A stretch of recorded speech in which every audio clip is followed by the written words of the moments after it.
Hello everyone, again you all are welcome to your favorite channel tectonic. So guys, आज की इस video में हम करने वाले हैं केमिस्ट्री के कुछ एक्सपेरिमेंट्स को समझने वाले हैं। जो पहला एक्सपेरिमेंट है वो एक टाइट्रेशन है। क्या है? टाइट्रेशन है। ठीक है, एक क्वेश्चन सुन लो, वो मैं लिखने नहीं वाली। तो क्वेश्चन है, determine volumetric the percentage composition of a mixture of sodium oxalate and oxalic acid. ठीक है, आपको परसेंटेज कंपोजिशन निकालनी है sodium oxalate and oxalic acid की। ये दो मिक्सचर्स हैं हमारे पास, इनकी परसेंटेज कंपोजिशन निकालनी है। ठीक है, और ऑक्सैलिक एसिड, ठीक है, 4 gram of which has been dissolve per litre of the given solution provided N/20 KMnO4। So आपको जो चीज़ गिवन है मैं वो बता देती हूँ। आपको गिवन है N/20 KMnO4, मतलब 1/20 नॉर्मेलिटी आपको KMnO4 की दी हुई है, और 4 ग्राम आपको मिक्सचर बताया हुआ है कि जो कि डिज़ोल्व हुआ पड़ा है। ठीक है मैम, अब चलो आगे चलते हैं। कैसे शुरू करोगे और क्या क्या लिखोगे मैं वो आपको बता देती हूँ। ये भी बहुत बच्चों का क्वेश्चन रहता है मैम कैसे करें।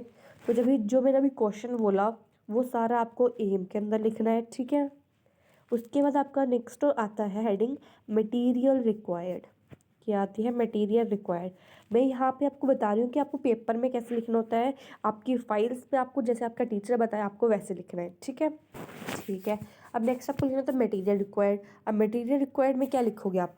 टाइट्रेशन फ्लास्क, ठीक है, burette, funnel, beaker, test tube, फिर फनल, पिपेट, जो भी आपको चाहिए हो वो लिख देना। ठीक है, अब इसके बाद आपको लिखनी होती है केमिकल इक्वेशन। क्या लिखनी होती है? Chemical equation. ठीक है, उसके बाद आयनिक इक्वेशन, ये मैं आपको नहीं बता रही, ये आप जैसे आपको टीचर्स बताती हैं उतनी इक्वेशंस लिख देनी है क्योंकि काफ़ी ज़्यादा इक्वेशंस हैं ये। ठीक है, उसके बाद आएगा इंडिकेटर। रुको एक मिनट, इसको क्लियर कर देती हूँ। हाँ, अब इसके बाद आपको क्या लिखना है? इंडिकेटर। अब इंडिकेटर क्या है? आप टाइट्रेशन कर रहे हो KMnO4 के साथ दो मिक्सचर्स की, तो इंडिकेटर क्या है? KMnO4 इटसेल्फ एक्ट करता है इंडिकेटर की तरह। और जब आप टाइट्रेशन करोगे तो एंड पॉइंट क्या होगा? Colourless to pink. ठीक है, क्या होगा? Colourless to pink. अब इसके बाद आ जाओ। मैं आपको बता दूं कि जो टाइट्रेशन वाले एक्सपेरिमेंट्स होते हैं उनकी थ्योरी नहीं होती है, उनका डायरेक्ट इसके बाद आपको प्रोसीजर लिखना होता है। ठीक है, तो इसके बाद प्रोसीजर पे आ जाओ, मैं समझा दूंगी कैसे परफॉर्म करना होता है और कैसे नहीं। तो जो फर्स्ट स्टेप होता है उसमें आपको क्या करना होता है? ब्यूरेट। जो ब्यूरेट होती है, ब्यूरेट कैसी होती है मैं बनाऊँ कैसे? ऐसी कुछ होती है ब्यूरेट आपकी, यहाँ पे एक नोब लगी होती है। ठीक है, जो ब्यूरेट होती है उसको सबसे पहले आपको KMnO4 के साथ वॉश करना होता है और फिर इसमें KMnO4 फिल कर देना होता है। ठीक है, क्यों क्या फिल करोगे इसमें? KMnO4। ठीक है, फिर उसके बाद आपको पिपेट लेनी होती है। ठीक है, आपने पिपेट ली, वो 20 ml की पिपेट ली। ठीक है, उसको वॉश किया। ठीक है, अब जो आपके पास मिक्सचर था oxalic acid and sodium oxalate का, वो 20 ml आपने पिपेट कर लिया। ठीक है, फिर उसको आपके पास ये आ गई टाइट्रेशन फ्लास्क, ये आपके पास टाइट्रेशन फ्लास्क है, इसमें इसको डाल दिया। ठीक है, अब इसमें आपने एक टेस्ट ट्यूब लेनी है, ऑलमोस्ट 20 ml की टेस्ट ट्यूब लेनी है, उसमें डालना है H2SO4 और उसको फिर इसके अंदर डाल देना है टाइट्रेशन फ्लास्क के अंदर। फिर इसको बर्नर के ऊपर हीट करना है, इसके ऊपर, बर्नर के ऊपर। ठीक है, जो आपका बर्नर है वो उसके ऊपर आप पहले ट्राइपॉड स्टैंड रखते हो, फिर उसके बाद टाइट्रेशन फ्लास्क रखते हो। ठीक है, उसके बाद टाइट्रेशन फ्लास्क रखी, उसको 60 से 70 डिग्री सेल्सियस तक आपको उसको हीट करना है। आपको एक थर्मामीटर दिया जाएगा, उसको आपके इसके अंदर डालना, उसके आप उससे इसका टेम्परेचर नोट कर सकते हो। ठीक है, जब ये हीट हो गया तब इसको रख दो इसके नीचे। ठीक है, अब धीरे धीरे जो इसका ये पॉइंट है इसको खोलो और ड्रॉप बाय ड्रॉप इसके अंदर डालो। सबसे पहले तो आपको इनिशियल रीडिंग नोट कर लेनी है जब आप शुरू करोगे।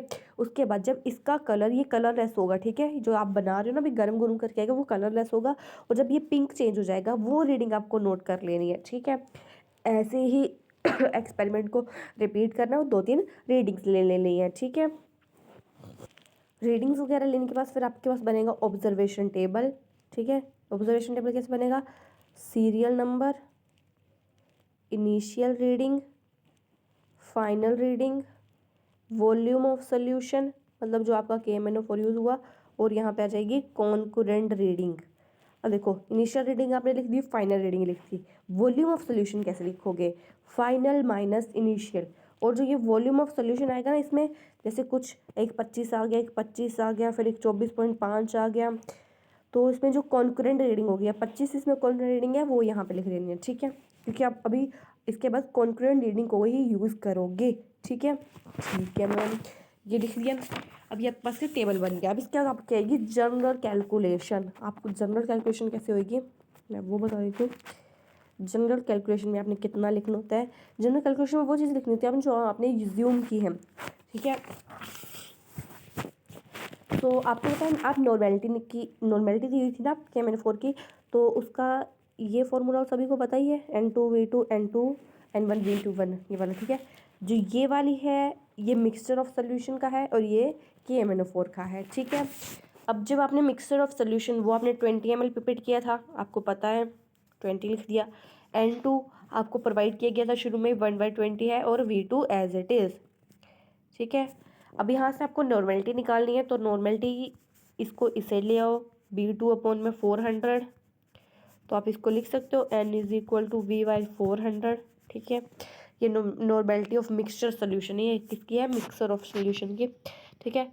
इसके बाद जब आप निकालोगे, एक मिनट, अब इसके बाद मैंने आपको शुरू में बताया था आपको क्या निकालना है, परसेंटेज कंपोजिशन, क्या निकालनी है, परसेंटेज कंपोजिशन, ठीक है।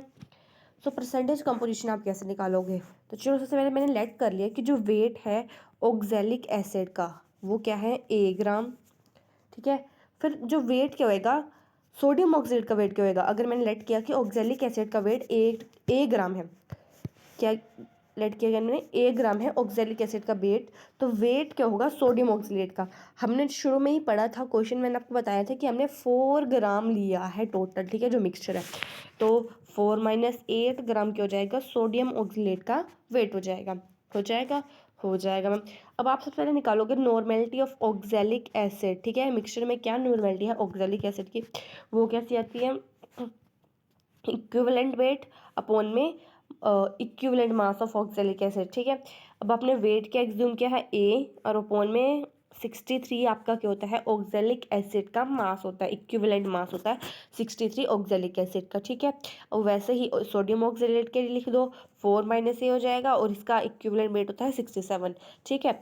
अभी आपके फर्स्ट इक्वेशन है, ये आपके पास सेकेंड इक्वेशन है, ये दोनों के नॉर्मेलिटी को जब ऐड करोगे तो आप ऐसे लिख सकते हो, और जो हमने मिक्सचर ऑफ पहले निकाली थी नॉर्मेलिटी वो ये थी, ये दोनों इक्वल आ सकते हैं, सॉरी ये V ऊपर आएगा, ये दोनों इक्वल आ सकते हैं मैम, ठीक है। नहीं कुछ समझ आए तो कमेंट करके बता देना, मैं आपको बता दूंगी क्या अभी क्या आपका डाउट है वो क्लियर कर दूंगी, ठीक है। अब आपके पास जो ये इक्वेशन आई है ना, इससे आप क्या कर सकते हो, A की वैल्यू फाइंड आउट कर सकते हैं जो कि वेट है, ठीक है, किसका है, ऑक्जेलिक एसिड का वेट। अब आप ये A की वैल्यू फाइंड आउट करोगे कैसे, मैं वो आपको बता देती हूँ। सबसे पहले आपने जो ऊपर नॉर्मेलिटी ली थी वहाँ पे आपके पास जो ये वाली थी ना, चलिए यहीं पे आपको ऊपर वाला देखने की ज़रूरत है, यहीं पे आ जाओ।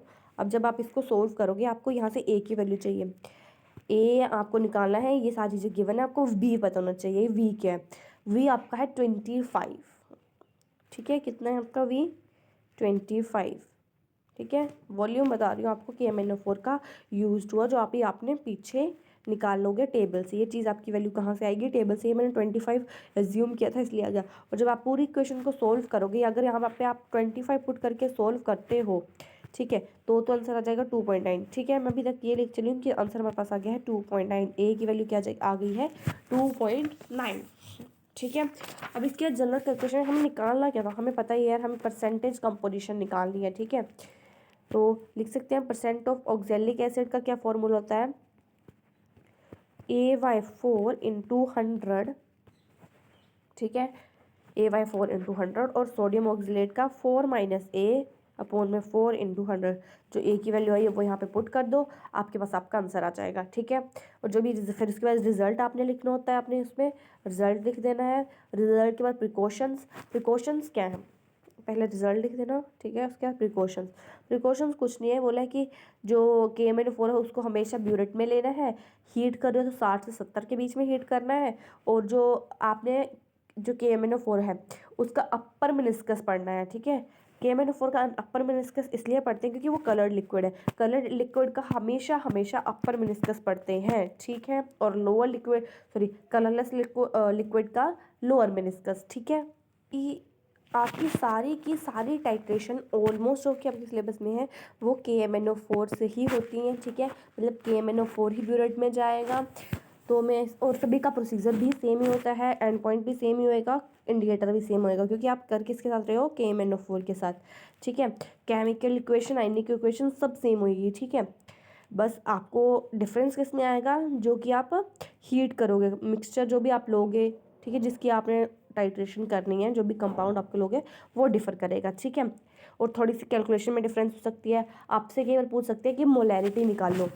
जैसे एक क्वेश्चन है, standardise given KMnO solution you are provided with My20 oxalic acid. यहाँ पे आपको बोला है KMnO4 की मोलैरिटी निकाल लो। वो कैसे निकालोगे, टेबल सेम बनेगा। अब मैं आपको वो बता देती हूँ, मोलैरिटी का formula M1V1 is equal to M2V2। ठीक है, ये होता है। अब मैं इसे लिखती हूँ M1V1, अब M2V2 इज इक्वल टू 2/4, ये नंबर ऑफ मोल्स हैं KMnO4 के, और ये नंबर ऑफ मोल्स हैं ऑक्जेलिक एसिड के। ठीक है मैम। अब M1 तो हमें फाइंड आउट करना है क्योंकि ये KMnO4 का है ना। ठीक है, और वॉल्यूम हमारे पास टेबल से आ जाएगा। M2 हमें प्रोवाइडेड है ऑक्जेलिक एसिड का, और ये वॉल्यूम भी हमें पता है, हमने पिपेट आउट किया 20 ml। ठीक है, 20 से 20 cancel, M1 is equal to 2/5 into 11, इस वजह से आपके पास KMnO4 की मोलैरिटी आ जाएगी। ठीक है, क्लियर है मैम, ये दूसरी टाइट्रेशन आपकी होगी। अब तीसरी टाइट्रेशन पे चलते हैं। अब तीसरी टाइट्रेशन हो सकती है, determine the normality and strength of Mohr salt by titrated it against N/20 KMnO4। ठीक है, टेबल सब कुछ सेम आएगा। ठीक है, बस इसमें फ़र्क क्या है, इसमें आपको नॉर्मेलिटी बोली है फाइंड आउट करने के लिए मोहर साल्ट की विद इट्स स्ट्रेंथ। अब कैसे फाइंड आउट करोगे, वही N1V1 is equal to N2V2, ये हमने बोली मोहर साल्ट की है, ये KMnO4 की है। मोहर साल्ट हम पिपेट आउट करेंगे, 20 ही पिपेट आउट करते हैं, इसकी हमें गिवन है। B2 हमारे पास उसे से आ जाएगा टेबल से, वो यहाँ पे लिख देंगे, और M1 हमारे पास आ जाएगा। अब N1 आने के पास हम स्ट्रेंथ जब निकालते हैं वो होता है normality into equivalent weight. Equivalent में मोहर साल्ट का वेट होता है 392 ग्राम पर लीटर। ठीक है, क्या होता है, 392 ग्राम पर लीटर। ठीक है, याद रखना। कई बार क्या होता है गाइस, वाइवा में क्वेश्चन पूछ लिया जाता है कि मोहर साल्ट का फॉर्मूला क्या होता है। ठीक है, और इसका स्ट्रक्चर क्या होता है, तो आप क्या लिखोगे, नहीं पता यार, पता है हमें। सो मोहर साल्ट का फॉर्मूला होता है, मैं यहाँ पे लिख देती हूँ, एक मिनट, हाँ, NH4 2FeSO4 2.6H2O। अब इसका स्ट्रक्चर कैसे बनता है, स्ट्रक्चर बहुत ईजी है। S लिया, यहाँ पे डबल बॉन्ड हो, यहाँ पे डबल बॉन्ड हो, यहाँ पे सिंगल O नेगेटिव, यहाँ पे सिंगल O नेगेटिव, उसके बाद यहाँ पे फिर से S double bond O, S double bond O, यहाँ पे O नेगेटिव, यहाँ पे फिर O नेगेटिव, नीचे आता है एक Fe2 पॉजिटिव, और क्या बचा, NH4, यहाँ पे आ जाएगा NH4, यहाँ पे भी आ जाएगा NH4। ठीक है, क्लियर है, NH4 पॉजिटिव आता है। ठीक है, ये आपका मोहर साल्ट का स्ट्रक्चर है। ठीक है, क्लियर है मैम। अब एक और टाइट्रेशन, आपकी लास्ट टाइट्रेशन बचती है, जो कि है आपको नॉर्मेलिटी और स्ट्रेंथ निकालनी है फेरस सल्फेट की। सेम होएगा जैसे पहले हुआ। ठीक है, अब इस फेरस सल्फेट की भी वैसे सेम इक्वेशन सब कुछ सेम लगेगा, बस इसका इक्विवेलेंट वेट रखूँ, पिछले का 392 था, इसका 278 है फेरस सल्फेट का। ठीक है, अब इसके बाद आपके पास हैं 3 एक्सपेरिमेंट क्रिस्टलाइजेशन के। किसके, क्रिस्टलाइजेशन के। आपको क्रिस्टलाइजेशन करनी भी आनी चाहिए, तीनों बहुत सिंपल है। आपके पास क्रिस्टलाइजेशन है बेंजोइक एसिड की, थैलिक एसिड की, एंड एसिटिल्डिहाइड की। ठीक है, अब तीनों का आपको स्ट्रक्चर भी पता होना चाहिए, फॉर्मूला भी पता होना चाहिए, ठीक है। लेकिन बच्चे कहते हैं मैम क्या एक चीज़ याद करते हैं तो दूसरी भूल जाते हैं। मैं सिंपली बताती हूँ आपको, अगर आप इसका स्ट्रक्चर भी याद करें तो उससे फॉर्मूला ईजिली बन जाता है, ठीक है। सबसे पहले मैं आपको बता देती हूँ, पहले इनके स्ट्रक्चर ही बता देती हूँ। बेंजोइक एसिड, ठीक है। अब बेंजोइक एसिड का स्ट्रक्चर कैसे होता है, ये आपके पास बेंजोइक एसिड का स्ट्रक्चर है, COOH, ठीक है। अब इसका फॉर्मूला क्या बनेगा, आपको बेंजीन का फॉर्मूला पता है, C6H6, लेकिन यहाँ पे H6 नहीं होएगा, क्योंकि बेंजोइक एसिड में H6 इसलिए होता है क्योंकि उसके हर एक पॉइंट पे H लगा होता है, लेकिन यहाँ पे एक पॉइंट पे H नहीं लगा है, तो ये H5 आ जाएगा, और एक पॉइंट पे क्या लगा है, COOH, ठीक है, ये आपका आ गया। अब उसके बाद आ गया थैलिक एसिड। थैलिक एसिड का भी स्ट्रक्चर ऐसे ही होता है, ऐसे ऐसे ऐसे ऐसे ऐसे ऐसे ऐसे, यहाँ पे एक COH और यहाँ पे एक COH। बेंजोइक एसिड का क्या बेंजीन का फॉर्मूला था C6H6, लेकिन यहाँ पे H4 ही है और दो क्या हैं, COOH2, ठीक है। ये आपका थैलिक एसिड आ गया। उसके बाद आ गया एसिटिनाइल्ड, जो भी है, ठीक है, ये भी सेम वैसे ही बनेगा। ये आ गया ऐसे ऐसे ऐसे ऐसे, मतलब तीन ही बनाना, ठीक है, थोड़ा अच्छा नहीं बना। यहाँ पे आएगा NHC डबल बॉन्ड OCH3। यहाँ पे बेंजोइक एसिड का फॉर्मूला C6H5NHCOCH3, ठीक है, इस वजह से आ जाएगा। क्लियर है मैम। इसकी गाइस थ्योरी भी होती है क्रिस्टलाइजेशन की, जो कि आपको पता होनी चाहिए। मैं एक बताऊँ, थ्योरी में एक पॉइंट आप हमेशा याद रखना कि जो बेंजोइक एसिड है, थैलिक एसिड है, एसिटाल्डिहाइड है, वो लो सोल्यूबल होते हैं कोल्ड टेम्परेचर पे, कोल्ड वाटर में, और हाई सोल्यूबिलिटी उनकी होती है हॉट वाटर में, ठीक है। ये पॉइंट आपने हर किसी की उसमें लिखना ही है, इसका स्ट्रक्चर फॉर्मूला हर इसकी उसमें लिखना ही है, ठीक है। आप बता सकते हो कि हम इम्प्योर सैंपल लेंगे बेंजोइक एसिड का, उसको फिल्टर करेंगे, जब हम उसको हॉट करेंगे, आप मतलब थोड़ा थोड़ा थ्योरी का पॉइंट उठा के लिख सकते हो, प्रोसीजर का पॉइंट उठा के लिख सकते हो थ्योरी में, ठीक है, इतना ही है। इसमें भी एम आएगा, एम जैसे आ जाएगा, to prepare crystals of pure benzoic acid from an impure sample, ठीक है। अपरेटस क्या जाते हैं इसमें, crude sample of benzoic acid. अब क्रूड सैंपल मतलब थोड़ा सा इम्प्योर सैंपल आप लेते हो बेंजोइक एसिड का, 100 ml beaker, funnel, a glass rod and a straw, ठीक है। इसके बाद इसकी थ्योरी आएगी, उसके बाद इसका प्रोसीजर आएगा। अब प्रोसीजर में होता क्या है, मैं वो आपको बता देती हूँ। सबसे पहले आपने ले लिया क्रूड सैंपल, मतलब बेंजोइक एसिड का एक इम्प्योर सैंपल ले लिया। कितना ले लिया, 2-3 ग्राम ले लिया, ठीक है। अब एक दूसरा बीकर लिया, ठीक है, एक मैंने बीकर लिया, उसमें पानी डाला 50 ml, ठीक है। अब उसको बॉईल किया, ठीक है। अब उसमें जो हमने बॉईल किया, अब उसमें हम डाल देंगे अपना वो सैंपल बेंजोइक एसिड का। अब उसको धीरे धीरे हिलाते रहेंगे तब तक वो घुल ना जाए। फिर उसके बाद हम उसको फिल्टर कर देंगे, ठीक है। Filter the solution by hot using a fluted filter paper. कौन सा फ्लूटेड फिल्टर पेपर आपने यूज़ करना है, ठीक है। उसके बाद जो आपके पास, जो आप फिल्टर करके आपके पास चीज़ आएगी, है ना, आपने फिल्टर पेपर लगाया, उससे वो फिल्टर कर लिया, ठीक है। अभी आपके पास लास्ट में फिल्टर्ड सोल्यूशन बचेगा, उसको ठंडा करना है, फिर उसको एक सेपरेट बाउल में रख देना है, और थोड़ा टाइम जब वो प्रॉपरली ठंडा हो जाएगा तो उसके क्रिस्टल्स बनाएंगे, ठीक है। फिर आप उसको वॉश कर लो, क्रिस्टल्स को ड्राई कर लो, और फिर फिल्टर पेपर से प्रेस कर दो, तो आपके पास एक proper gently fold filter paper की तरह वो क्रिस्टल्स आ जाएंगे, ठीक है। फिर वो क्रिस्टल्स जो आएंगे उनका वेट को रिकॉर्ड करना है, मेल्टिंग पॉइंट नोट करना है, ठीक है। मैं आपको बता देती हूँ कि मेल्टिंग पॉइंट क्या होता है इसका, 121 डिग्री सेल्सियस। उसका ईल्ड आपने कितनी डाली होगी, मैक्सिमम 1.8 ग्राम ही डालते हैं। क्रिस्टल्स होता कैसे, उसका स्ट्रक्चर लॉन्ग थिन, ठीक है, long thin needle shaped structure होता है इसका, ठीक है। और जो ये शाइनिंग वाइट कलर के होते हैं, ठीक है, ठीक है मैम। और वैसे ही आपको थैलिक एसिड का बोलेंगे, थैलिक एसिड का भी सेम ही प्रोसीजर जाएगा, ठीक है। बट जो थैलिक एसिड का क्रिस्टल्स होते हैं वो कलरलेस होते हैं। इनका 205 से 210 डिग्री सेल्सियस तक इसका मेल्टिंग पॉइंट जाता है। ईड वही 1.8 ग्राम, और ये निडल शेप्ड होते हैं, ठीक है। उसके बाद लास्ट आ जाएगा आपके पास एसिटिनाल्डिहाइड। इसका 113 से 115 डिग्री सेल्सियस तक इसका मेल्टिंग पॉइंट होता है। 205, 113 से 115 एंड वो 121। और ये प्लेट शेप्ड होते हैं, off white to greyish. Colour क्या रहता है इनका? Off white to greyish. ठीक है, ठीक है मैम, क्लियर। ठीक है गाइस, क्रिस्टलाइजेशन क्लियर हो गया होगा। आपने बहुत बार क्रिस्टलाइजेशन कर रखा है।